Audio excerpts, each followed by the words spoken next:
Assalamualaikum warahmatullahi wabarakatuh. Innal hamdalillah nahmaduhu wa nasta'inuhu wa nastaghfiruh wa na'udzu billahi min shururi anfusina wa min sayyiati a'malina. May yahdihillahu fahuwal muhtad wa may yudlil falan tajida lahu waliyyan mursyida. Asyhadu an la ilaha illallah wa asyhadu anna Muhammadar Rasulullah. Amma ba'du. Para pemirsa yang dimuliakan Allah Subhanahu wa taala. Pada tahun ke-6 Hijriah, Rasulullah sallallahu alaihi wasallam bermimpi berziarah atau mengunjungi kota kelahirannya, yaitu kota Mekah, beserta beberapa sahabatnya. Kemudian pada bulan Zulqa'dah di tahun yang sama, di tahun 6 Hijriah, kemudian Rasulullah SAW menyampaikan mimpi tersebut kepada kaum muslimin yang ada di Madinah. Sebagaimana yang kita tahu bahwasanya mimpi seorang nabi adalah wahyu ilahi. Mimpi seorang nabi adalah sebuah perintah wahyu dari Allah untuk dilaksanakan. Oleh karena itu, Nabi menyampaikan kepada kaum muslimin dan kemudian disambut dengan gembira, wabil khusus, yaitu kepada kaum muslimin dari kaum muhajirin. Karena dengan adanya perintah tersebut, kaum muhajirin berarti mereka akan kembali mengunjungi kota Mekah, kampung kelahirannya, di mana di sana juga mereka ada saudara-saudara dan keluarga besarnya. Para pemirsa yang dirahmati Allah Subhanahu wa taala, kemudian Rasulullah dan kaum muslimin bersepakat di bulan Zulqa'dah tersebut akan melaksanakan ibadah haji dan umrah ya, ke kota Mekah. Beserta dengan 1.400 kaum muslimin berangkatlah Rasulullah menuju kota Mekah. Rasulullah SAW mengatakan kepada kaum muslimin pada saat itu bahwasanya kita pergi ke Mekah bukan untuk berperang. Kita pergi ke Mekah bukan untuk berjihad memerangi orang-orang kafir Quraisy, tapi pergi ke Mekah untuk melaksanakan ibadah haji dan umrah. Rasulullah memerintahkan kepada kaum muslimin yang ikut serta bersamanya untuk berziarah mengunjungi kota Mekah untuk membawa hewan yang akan disembelih atau kita sebut dengan hadyu yang nantinya akan dikurbankan di kota Mekah. Serta Rasulullah SAW menyampaikan bahwasanya tidak boleh membawa senjata-senjata peperangan, hanyalah dibawa senjata untuk melindungi diri saja serta untuk menyembelih hewan kurbannya. Singkat cerita, Rasulullah SAW melakukan perjalanan dari Madinah menuju Mekah. Sesampainya Nabi di sebuah tempat yang bernama Hudaybiyah, yang mana Hudaybiyah tersebut terletak yaitu 22 km dari kota Mekah. Sesampainya di Hudaybiyah, di sana ada sebuah sumur yang airnya hanya sedikit mengalir. Di sanalah Rasulullah SAW kemudian beristirahat dan menyampaikan kepada para sahabatnya untuk rehat sejenak sebelum melanjutkan perjalanan ke kota Mekah. Para pemirsa yang dimuliakan Allah Subhanahu wa taala. Ketika Nabi dan para kaum muslimin sedang beristirahat di Hudaybiyah, kemudian terciumlah kabar oleh para pemuka Quraisy bahwasanya Nabi beserta pasukannya yang berjumlah 1.400 orang akan menyerang kota Mekah. Kemudian para pemuka-pemuka Quraisy mereka mulai menyiapkan perlawanan dengan kedatangan Nabi Muhammad dan kaum muslimin ke kota Mekah. Karena mereka khawatir Muhammad dengan tentaranya yang berjumlah ribuan orang itu pasti akan memerangi kaum kafir Quraisy. Sehingga kemudian para pemuka Quraisy ya mulai menyiapkan sekurang-kurangnya ada 200 pasukan yang dipimpin oleh Khalid bin Walid untuk menghadang Nabi agar tidak masuk ke kota Mekah. Namun kemudian setelah dilakukan pengintaian oleh Khalid bin Walid dan juga para pasukannya, ternyata mereka kalah jumlah. 200 pasukan musyrikin Quraisy akan menghadang 1.400 pasukan muslim. Sehingga kemudian Khalid bin Walid mengurungkan niatnya untuk menghadang, bahkan berperang melawan Nabi dan kaum muslimin pada saat itu. Sehingga kemudian akhirnya mereka mengutus beberapa orang dari kalangannya, ya, tercatat dalam sejarah, yaitu 2 orang yang diutus untuk menemui Nabi Muhammad. Yang pertama yaitu Budail bin Waraqah, dan yang kedua yaitu Hulais al-Habsi. Mereka mendatangi tempat peristirahatan Nabi di Hudaybiyah dan kemudian menanyakan apa tujuan Nabi dan kaum muslimin untuk datang ke Mekah. Nabi sampaikan kepada utusan kaum Quraisy tersebut bahwasanya kedatangan Nabi beserta 1.400 kaum muslimin yang menyertainya bukan untuk berperang, namun untuk melaksanakan ibadah haji dan umrah.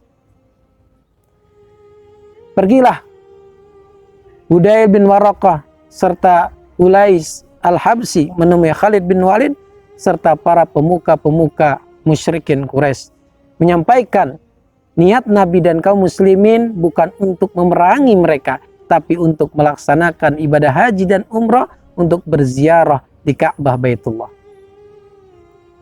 Namun kemudian para pemuka Quraisy tidak percaya dengan 2 utusan tersebut, sehingga kemudian mengutus kembali salah satu orang kepercayaan ya para pemuka Quraisy yang bernama Urwah bin Ibnu Mas'ud. Beliau terkenal akan kepercayaannya, beliau juga terkenal akan yaitu amanahnya. Maka diutuslah kembali Urwah bin Mas'ud menemui Nabi, dan kemudian Nabi sampaikan, yaitu dengan hal yang sama ketika Nabi sampaikan kepada 2 utusan yang pertama tadi, bahwasanya kedatangannya ke kota Mekah bukan untuk berperang, namun untuk melaksanakan ibadah haji.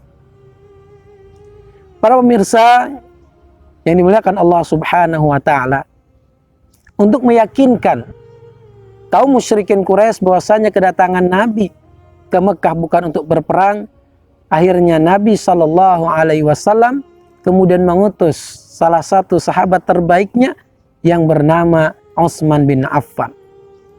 Diutuslah Nabi untuk menemui para pemuka Quraisy dengan niat dan tujuannya bukan untuk berperang, namun untuk melaksanakan ibadah haji dan umrah. Namun ternyata kemudian terdengar kabar bahwasanya Utsman bin Affan ditawan oleh orang-orang Quraisy.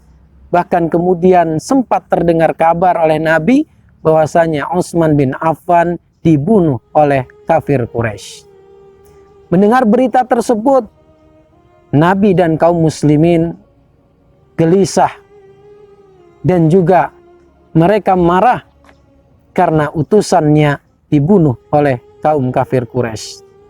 Namun ternyata isu itu adalah tidak benar. Dan sebelum Nabi mengetahui bahwasanya Utsman bin Affan itu masih hidup, kemudian kaum muslimin beserta Nabi mereka memantapkan dirinya untuk bersumpah setia. Akhirnya Nabi membaiat seluruh kaum muslimin yang ada pada saat itu dalam sebuah baiat yang disebut dengan baiat Ridwan.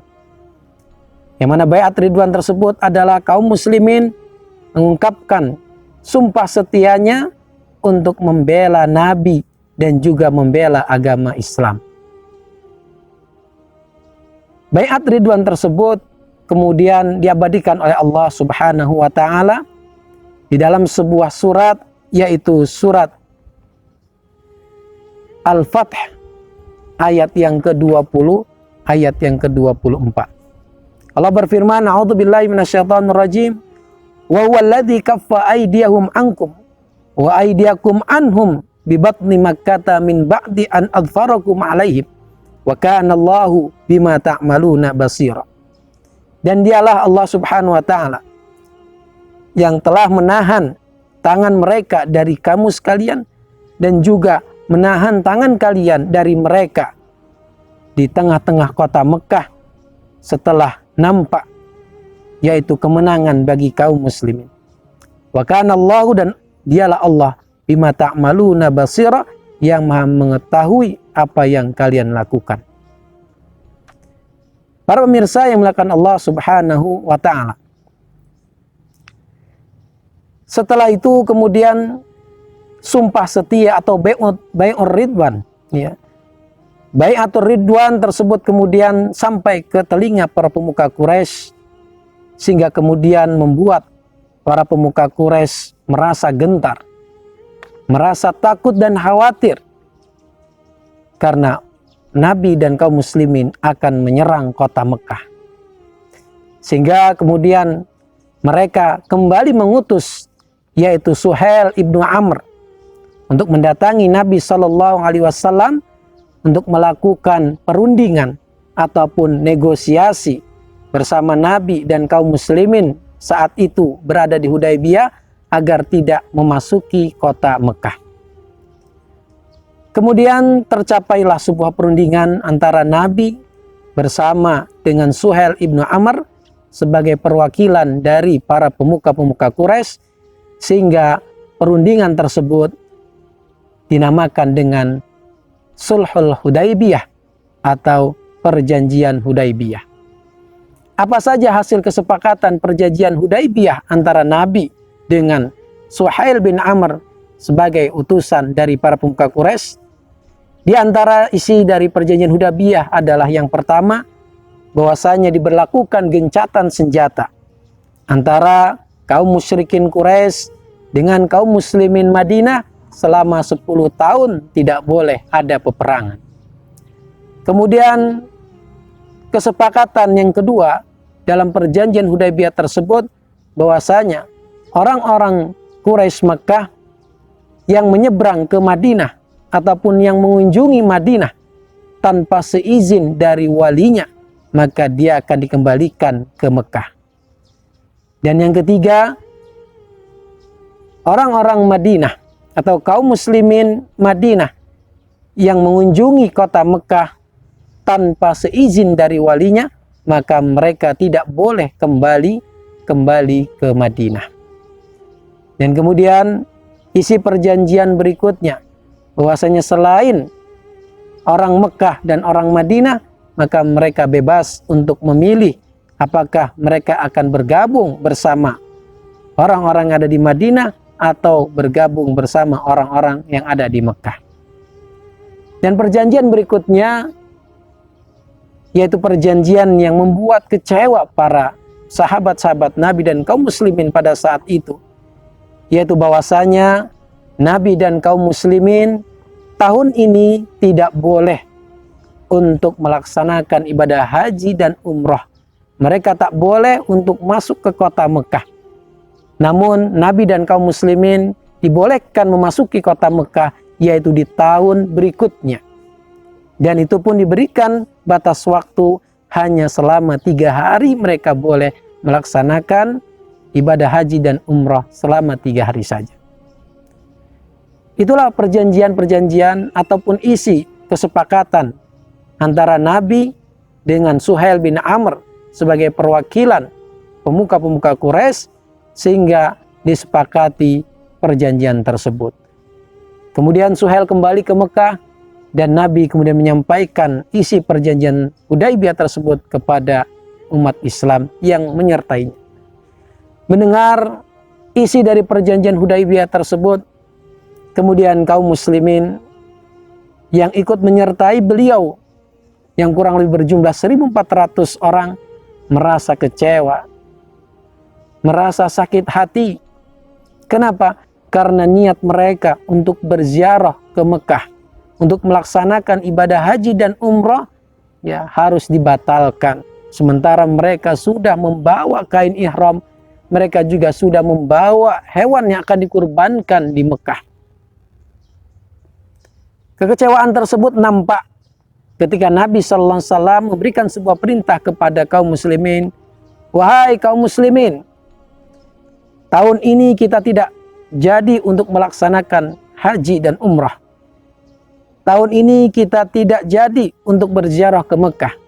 Insya Allah kita akan berziarah di tahun yang akan datang. Dan sekarang sembelihlah ya hewan yang kamu bawa. Mendapat hal tersebut, kaum muslimin tidak ada satupun yang mengikuti perintah Nabi Sallallahu Alaihi Wasallam karena kecewa. Sejenak kemudian Nabi masuk ke tempat istirahatnya yang di sana ya sudah ada salah satu istri beliau yang bernama Ummu Salamah yang memang mendapatkan giliran ya untuk menyertai Nabi melakukan perjalanan. Nabi menceritakan apa yang terjadi dengan sahabat-sahabat dan kaum muslimin pada saat itu yang tidak menuruti perintahnya. Namun kemudian seorang istri yang luar biasa memberikan semangat kepada suaminya. Ummu Salamah menyampaikan kepada Nabi, "Ya Rasulullah, ya, mereka tidak mematuhi perintahmu ya karena masih ada kekecewaan dalam diri mereka. Lantas apa yang akan aku lakukan wahai Ummu Salamah?" Ya, Ummu Salamah kemudian mengatakan, "Wahai Rasulullah, contohkan kepada mereka. Keluarlah kamu dari tempat istirahatmu, keluarlah kamu dari perkemahan ini ya tanpa sedikit pun berbicara kepada mereka. Dan kemudian sembelihlah hewan sembelihanmu." Kemudian Rasulullah SAW melaksanakan apa yang disampaikan oleh istrinya Ummu Salamah. Beliau keluar dari tempat perkemahannya, ya, kemudian melewati kaum muslimin yang ada di sana. Kemudian beliau sembelih hewan sembelihannya tanpa berbicara sedikit pun. Serentak kemudian para sahabat dan kaum muslimin saat itu mengikuti apa yang dilakukan oleh Nabi Sallallahu Alaihi Wasallam. Dan setelah Rasulullah SAW selesai menyembelih hewan sembelihannya dan kaum muslimin pun mengikutinya, maka kemudian Nabi memerintahkan seluruh kaum muslimin untuk kembali ke Madinah dan tahun depan akan kembali ke Mekah untuk melaksanakan ibadah haji dan umrah sesuai dengan perjanjian tersebut. Itulah sedikit kisah tentang perjanjian Hudaibiyah atau dalam bahasa Arab disebut dengan Sulhul Hudaibiyah yang penuh dengan hikmah dan pelajaran. Apa kiranya yang bisa kita ambil hikmah dari perjanjian Hudaibiyah tersebut? Yang pertama, bahwasanya mimpi seorang nabi adalah wahyu ilahi. Mimpi seorang nabi adalah perintah dari Allah Subhanahu wa taala. Sebagaimana mimpinya Nabiullah Ibrahim alaihissalam untuk menyembelih putranya sendiri yaitu Ismail, ya, maka kemudian itu adalah perintah dari Allah yang harus dilaksanakan. Demikian juga ketika Nabi bermimpi berziarah ke Mekah untuk melaksanakan ibadah haji dan umrah, kemudian Nabi laksanakan mimpi tersebut. Namun ingat, berbeda dengan mimpi kita manusia biasa. Mimpi manusia biasa selain Nabi itu adalah bunga-bunga tidur. Tapi kalau mimpi seorang Nabi itu adalah wahyu ilahi. Kemudian hikmah yang kedua, bahwasanya dalam meraih sebuah kemenangan, dalam meraih sebuah tujuan, tidak mesti harus dengan kekerasan ataupun peperangan. Untuk meraih sebuah tujuan juga bisa dilakukan dengan cara berdiplomasi ataupun bernegosiasi. Sebagaimana yang dilakukan oleh Rasulullah ya, dengan perwakilan dari pemuka Quraisy Suhail bin Amr melakukan perundingan, diplomasi serta negosiasi yang termaktub dalam perjanjian Hudaibiyah. Hikmah yang keempat, bahwasanya ketika kita mengalami sebuah kekecewaan, kita mengalami sebuah keputusasaan, dalam sebuah rencana dan tujuan yang sudah kita persiapkan dengan sebaik mungkin, namun ternyata gagal atau tidak berhasil, yakinlah itu bukan sebuah kegagalan, namun keberhasilan yang tertunda. Karena buktinya setelah perjanjian Hudaibiyah, setelah Nabi dan kaum muslimin tidak jadi melaksanakan ibadah haji dan umrah, kemudian membuat mereka kembali ke Madinah, ternyata di tahun ke-8 Hijriah terjadi peristiwa yang sangat besar dalam sejarah agama Islam, yaitu Fathu Makkah atau penaklukan kota Mekah. Kemudian hikmah yang berikutnya bahwasanya kita perlu yaitu melaksanakan sumpah setia. Sumpah setia dalam setiap kebaikan tentunya. Dan kita tidak boleh melanggar perjanjian tersebut atau berkhianat. Karena amanah itu adalah suatu beban yang luar biasa yang akan kita pikul bukan hanya di kehidupan dunia, tapi kelak di kehidupan akhirat nanti. Oleh karena itu, para pemirsa yang dirahmati Allah Subhanahu wa taala, dari kisah perjanjian Hudaibiyah tersebut, mudah-mudahan kita bisa mengambil hikmah, bisa kita mengambil pelajaran sehingga kita bisa terapkan dalam kehidupan kita sehari-hari. Semoga Allah Subhanahu wa taala senantiasa memberikan kita kesabaran serta kemudahan dalam menjalankan ketaatan kita kepada Allah dan Rasul-Nya. Amin ya rabbal alamin. Demikian kultum sore hari ini, semoga bermanfaat. Kita akhiri dengan wabillahi taufiq wal hidayah. Wassalamualaikum warahmatullahi wabarakatuh.